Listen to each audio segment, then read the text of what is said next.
All right, it's recording. Good.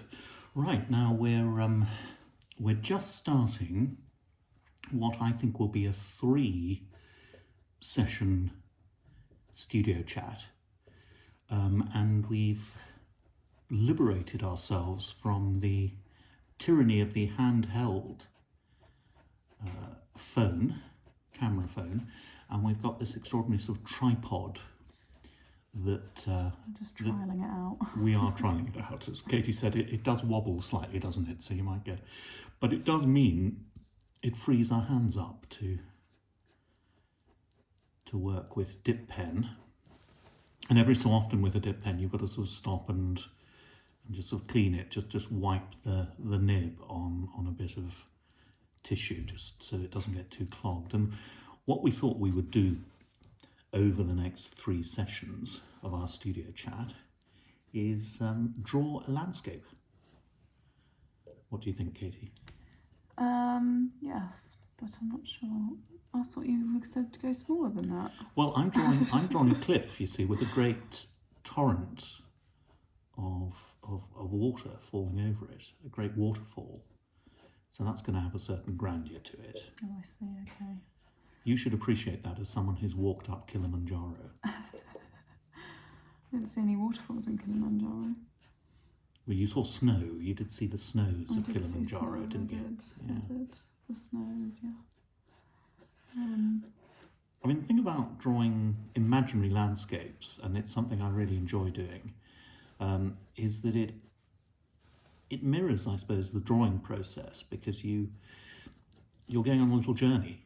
You're drawing the little journey you're on, or maybe you're drawing, as you are, Katie, you're drawing a sort of destination, as a little homestead. Yeah, I'm not really sure what I'm drawing yet. The one thing I struggle with is just getting, like, perspective right. You know, when you start drawing, like, little buildings and stuff like that, But the other thing always to bear in mind, particularly as you're drawing, freehand like this, without any sort of, pencil drafting, is that it sort of doesn't matter in a sense if it goes a bit medieval, if the perspective sort of goes every which way. Yeah. And sort of changes, because it's meant to be a free-form drawing, and I quite enjoy sometimes and I say this over and over again, I enjoy idiosyncrasy and oddness to drawings. Yeah, it'll be charming. Yeah, charming or surprising or odd. Yeah. Odd can be very good. There's something wonderful when you look at young children's drawings. Yeah. Because they innately, understand. The minute they pick up a pencil or whatever, they're not really thinking, I'm going to create art. They're making marks on paper. Yeah. I think that's what I miss the most. That, like, it's very free, isn't it? There's completely, no self-consciousness or worrying about how something's going to look, or if it does look a bit odd, that's, it's kind of like, well, it was meant to, really. No, a small child will draw things, obviously very sort of, in a very idiogrammatic way. They'll draw the sky at the top and the earth at the bottom, and sort of. I used to give all my characters, they were like humans, but I'd always give them bunny ears. Oh, that's nice. I have no idea why. They were just always drawn with bunny ears, but it's just what I thought my characters were constantly. Excellent. A sort of Walt Disney anthropomorphism, setting in. But I think that the freedom of a child's imagination in that sense, when it comes to sort of just drawing straight off, is what we delight in, and we love it, and we love it because of its innocence and its directness. But there's something more profound, I think, that's going on, which is it is the act of drawing that a child is enjoying, and it really doesn't matter in a sense what the end result is. And I think if we can retain that as sort of professional illustrators into our careers, and it's easy to say if, it's not an easy thing to do in many ways. See the sort of camera wobbling slightly as we draw together. Well, also I remember, being young, and when you're kind of drawing freely, like you're like imagining all the stories and making up, you know, characters constantly. Well, I definitely was, and I think that sometimes can be lost like later on in life, because you sit down to draw and then you feel like, oh well, I have to draw something for someone, or Yeah. you're working, and then you lose that kind of, I'm just going to draw and just make stuff up. You've moved into the area which is, you know, one of illustration's defining characteristics. You've moved into the area of problem solving. You know, there are visual things that you want to convey and communicate, and there are ways to do it. And so you are sort of trying to solve, in a sense, the problem of viewpoint and perspective and communicating effectively. And there's so many different ways to do that. Yeah. Which I think is a sort of why we love it in a way, because we're always trying to do that. And when we succeed, I'm just going to draw a little sort of your riverbank. Already encroached on my space, Dad. You're being rather discreet down in the corner there, and sort of sculpting the landscape like metaphorical Smith. And I've just got off the phone to my publisher, where I've been talking about plans for events and things in the coming year, sort of book festivals, that sort of thing. And she said, well, of course, next year Goth Girl will be 10 years old. Wow. I know.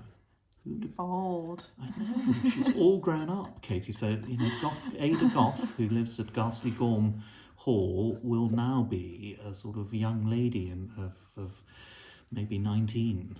You know, possibly sort of, you know, fending off the advances of Horatio Nelson or the Prince Regent. Who knows? She'll be sort of in a slightly different world of adventure. Is that a sequel? You're gonna... Not one I'm ever going to write. I'm staying in the wonderful world of children's books until, obviously, I write my, as you know, I've called it this before, my vast book that makes no sense and nobody has asked for. Oh yeah, the book that no one wants. Yeah, I'm looking forward to that. And when will this happen? I'm going to start in the summer, even though I have things to finish, other things I need to do. I'm going to put in one of my, I'm going to try and keep it in scale with yours, Katie. I'm going to put in one of my towers. Yeah, well, I've done mine quite small, really. Little eye. No, that's nice. It's a nice, This is a discreet. very thin dip pen. You have, actually. Do you want to change over? No, more actually, for now. Although, I don't know, I find it a bit frustrating. Oh, This is- change this over. is- Try well, I don't try know mine. about and dip I'll pen very try it, much. yeah. I like that frustration. It's sort of something I sort of embrace in a way. Oh, I don't know if I can. Although, I mean, for many years I've drawn with a paintbrush, because that Yeah, well, I quite like that now. yeah, there's a sort of, you know, fluidity to the line of a paintbrush that is really satisfying, particularly when you're doing very fine work. Funnily enough, you often think of a brush as something that's rather broader than. But actually, fine work with a paintbrush can be really satisfying. Yeah, I mean, I can't really go that fine with a brush, but that informs your style as well, doesn't it? So you develop your style in a very particular way as well. yeah.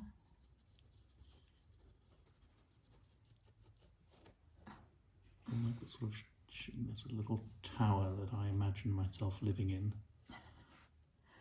away from the world. Is that what you'd like? Possibly with a, well, yes, with a sort of studio with a great view across an imaginary landscape. Oh yes. The occasional glamorous fairy tale princess can come and visit. Have you ever had studio like partners? Obviously, apart from me, but Well, your mother. for many yeah, years. that's true. I've never worked, I've Do you worked quite like working alone? with other illustrators in a work setting. So for about 8 years, every Wednesday, I would go into The Economist in central London and sit with 2 colleagues of mine, illustrators, and we would illustrate anything that The Economist wanted us to do for that issue. And it was the best paying job I ever had, I've got to say. And we had a lovely time. We would just sort of chat and talk about stuff, and then things would go a bit quiet because I was trying to draw the German Chancellor, or Chris had to draw the disembodied arm of the Benelux countries. Dave was drawing Black Wednesday with, bulls and bears running around Wall Street. We would be getting on with these things, and we would have a very, very particular, a set time to illustrate. At the end of which we'd jump on a train and go home. I guess that's kind of like, because you're, working for a newspaper and stuff, but I guess being an illustrator, like especially doing like book projects and stuff, it's quite lonely, isn't it, really? It's a solitary thing. Yeah. And you've got to be, maybe, if you're not sharing a studio in that sense, you've got to be happy with the solitariness of it. It's quite an unusual thing to do what we're doing now, which is talk and draw at the same time. It's a slightly different sort of... well, I don't think you could do that if you were working on a real on project. Project, and this is obviously very different, but And just look, what I'm doing at the moment, Katie, I've decided unilaterally that the light is coming from over here and it's going in that direction. So all your sort of things should have little shadows on one side, to sort of, see, I'm being quite didactic here and bossy. It's not like you. Thank you.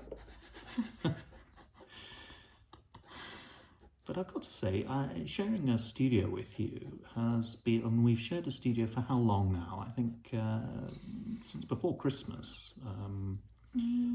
Well, getting on for 6 months, I would say, maybe. Well, longer than that, because I moved home ages ago, didn't I?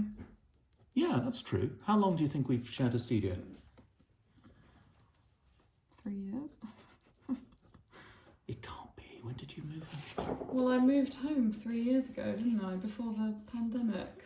Of course. But to be fair, I wasn't working that much. Like, I think this has been the most consistent, like the past 6 months. That's why I'm thinking 6 months. Yeah, has been really consistent because I've actually come in, worked on projects. I've had work to do. Found my calling again. That's nice. So I've actually been in the studio consistently, like making it my everyday routine. Yeah, no, you're good at that, and I think that's really again another sort of defining aspect of illustration, particularly if you want to work in the freelance world. You have got to come up with your own projects and get on with them. Yeah, and your own kind of working routine that works for you and you know that you're going to stick to. Because I think that's what I always struggled with before. Just feeling what's just the working point? Out, but working out like what kind of, like, even just like the time that works for you. Like I like getting in earlier and working earlier, and I feel most like creative and productive in the morning. How interesting. I'm the opposite. Whereas I switch off in the afternoon, and the afternoon's kind of maybe more for like a bit more mundane things, like if I have to do like my taxes or send emails or something. But in the morning I feel like I want to get in and get on. Yeah. I'm the opposite, Katie. I think my most sort of productive time is maybe early to mid-afternoon. I've had plenty of time to sort of sort out emails and responding to people and all that sort of, mundane stuff. I like to get that done and then come in at about 12 o'clock and work through till 6. and maybe stop at about 4 and have a cup of tea or something, just when that moment where your body clock is telling you that you're drowsy or sleepy. Yeah. But actually, between sort of 12 and 2, Yeah. I can get a lot done in a very concentrated way because I've had a few hours to think about it and anticipate it and decide, give myself a little to-do list and go, right, here's what I'm doing today, and then I get on. See, I do that the night before. I'm a to-do list person the night before. Oh, really? Yeah, and then I kind of set up my day, and then I get on with it in the morning. But then I work I usually get in at about 10, let's say, 9:30, 10, and then I work until maybe like 4:30. Yeah, you're really consistent. Because I think that's the time when that kind of that afternoon slump where I'm like, oh, okay, time to go out and do something. So you start at 10, finish at 4. Yeah. About half an hour for lunch. So that's 6 hours, isn't it? Yeah. And you work 5 days a week. Yeah. So that's a 30-hour week. That's actually what I've started doing. Yeah. Well, I think I found that's a good amount for me. Yeah. And keeps me kind of productive. Yeah. You're not like overdoing anything. It's not like a strenuous working day, and you feel like you can keep up your creativity. I think knowing the sort of the amount of time that works for you, I think is really useful. After which, you're either just sort of, it's law of diminishing returns. I think if I start too early and sort of, try and get too busy, I'll actually end up wasting time by doing something I'm not happy with, and then having to stop and redo it and start again. And by which time I could have just taken that time just to think a bit more about it. Well, I think that's what I really like about being being freelance and being an illustrator as well, is that like there are going to be times when I don't know, maybe you do wake up and you don't really feel it, and you can be like, okay, today maybe I just need to do something else, even if it's like still creative, or you kind of do a drawing. It's not like, well, you're allowing yourself in a way to you have no boss to be like. Yeah, but also you're allowing yourself time to come up with solutions and things without pressuring yourself, without feeling you're failing.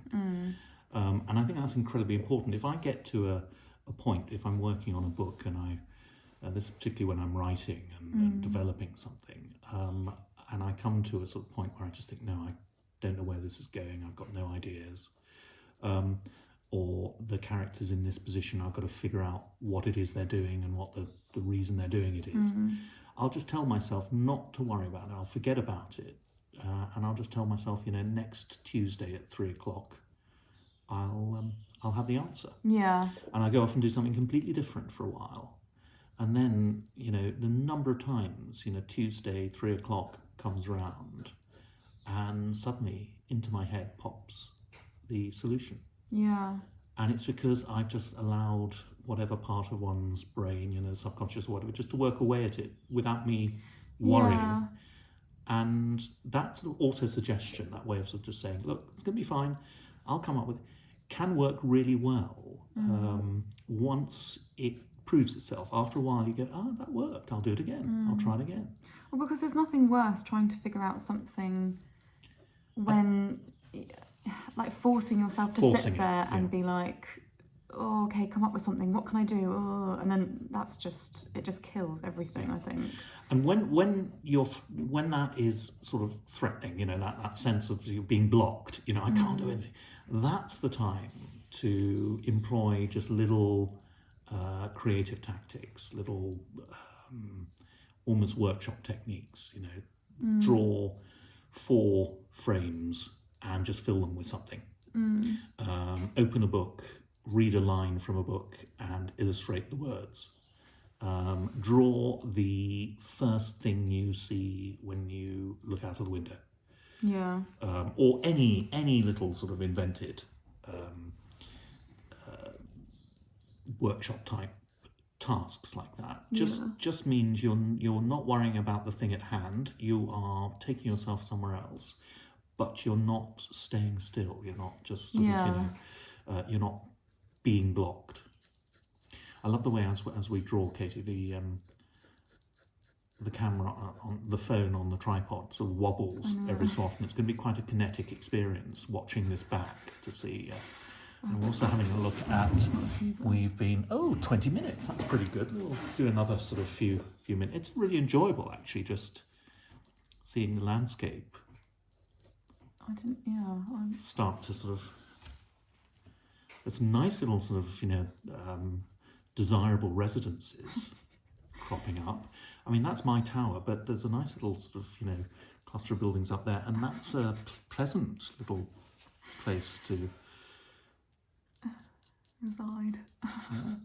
You're just here is the limit of the camera thing. So you're getting very close to the Here Be Dragons part, which we'll maybe get to on the next drawing. But I think, given that we've just been rather sort of, randomly filling up this landscape, we've made rather good progress in 20 minutes. I think so.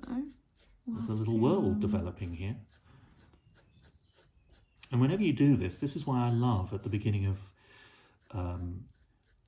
books for children, I love a good map. Yeah, you're a map person. I love that. I love a map, and I love a map that's not the sort of, world of Westeros or whatever, but I love a drawn map, a map where, if there's a mountain, the mountain's drawn rather than just a name or a dot, It's not a cartographic map. I like pictogrammatic maps. Oh, so it's like not flat. Yeah. It's a drawn map. That's what I enjoy. Because I want to look at the landscape and think, I wonder what that is. I wonder where I can go. I wonder what's going. I don't really care where things are in juxtaposition with each other. That's the coast of Barmia next to the kingdom of Canut. I'm much more interested in that spiky-looking fortress or the interesting-looking tunnel that has a impenetrable wood surrounding it, because that's where I want to go or hope I will be taken in the what's story. What's this world called? I'm not sure. It's got a sort of certain fairy tale quality to it, hasn't it?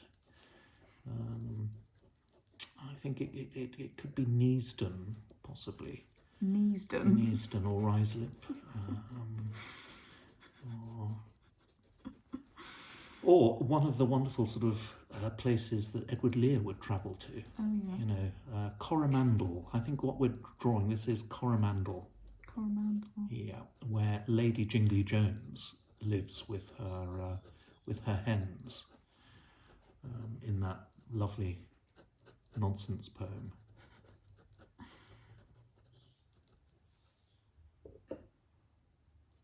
God, you've drawn so much more than me. Well, I'm into a little bit of. I've been drawing little landscapes. Also, you have the advantage that you're that side. Oh, I'm right. We might have to swap over actually. So I'm just going to say I'm at a disadvantage here. Because you're reaching over. Yeah, I usually sit this side just because I'm holding the phone, but of course now we have this contraption above our. Well, we'll see how paper. wobbly it is and if we should use it again. Yeah. Well, we'll get some feedback, I'm sure, from our lovely patrons. Let us know if it's too wobbly. I have had a lovely weekend actually drawing to music, which is one of the things I really, really like doing. And I actually was listening to some songs by a singer-songwriter called Harrison Whitford, and his mum is one of our patrons. Aww. That's so nice. Yeah. And so I'm going to send her the drawing that I did That's nice. to her son's song. I like those sort of connections. They're really nice. Well, I think that's what's so nice about Patreon, isn't it? You can be quite... It's a personal thing, isn't it? It's a personal connection in a way that I bang on about this all the time, I suppose, because I'm discovering this. This is new to me. But that sort of sense of interaction that you get when you're drawing in this context. You simply don't get it in any other way outside maybe an audience at a festival or a sort of bookshop event. And I miss those events. You know, they're really, really lovely things to do. But of course, we can't really plan any of that just yet because we don't know what the world has in store for all of us. All right. Well, I guess we'll leave it there.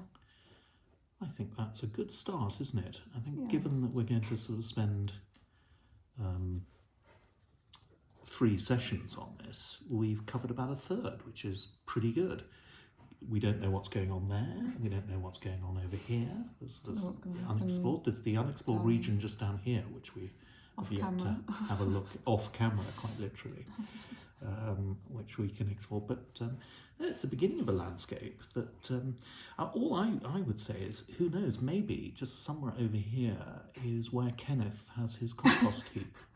We mustn't forget Kenneth. He's around here somewhere. He could revisit us, and there was a wonderful piece of art that was drawn that I saw on Instagram. Yeah, I posted it.